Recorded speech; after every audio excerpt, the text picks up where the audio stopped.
মুর্শিদাবাদের লালবাগ সদরঘাটে ফের চারচাকা গাড়ি নদীতে পড়ে যাওয়ার ঘটনায় চাঞ্চল্য ছড়িয়েছে এলাকায়। বৃহস্পতিবার সকালে একটি গাড়ি হেসেলে তোলার সময় নিয়ন্ত্রণ হারিয়ে সেটি সোজা গঙ্গায় পড়ে যায়।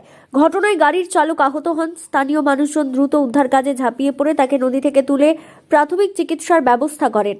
প্রত্যক্ষদর্শীদের দাবি, ঘাটে পর্যাপ্ত নিরাপত্তা ব্যবস্থা না থাকায় প্রায়শই ঝুঁকির মধ্যে পারাপার করতে হচ্ছে সাধারণ মানুষকে।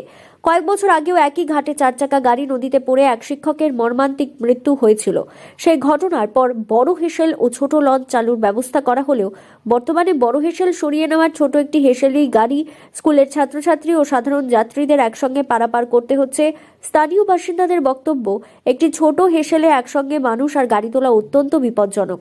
ঘাটের এই পর্যাপ্ত র্যাম্প নেই, সুরক্ষা রেলিং বা নিয়ন্ত্রণ ব্যবস্থা। প্রশাসনের নজরদারি জরুরি। ঘটনার পর ঘাটের কর্মী ও স্থানীয়রা মিলে গাড়িটি নদী থেকে তোলার চেষ্টা চালান। তবে প্রশ্ন উঠছে, আগের দুর্ঘটনার পরও কেন পর্যাপ্ত নিরাপত্তা ব্যবস্থা নিশ্চিত করা হলো না?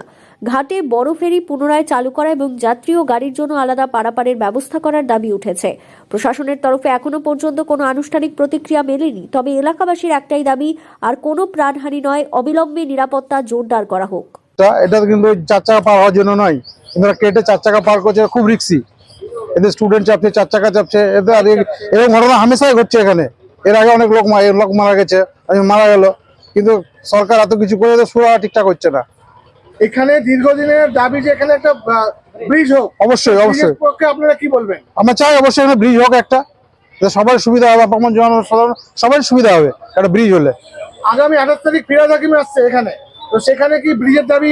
অবশ্যই রাখবো, অবশ্যই রাখবো, আমরা রাখবো ব্রিজের দাবি।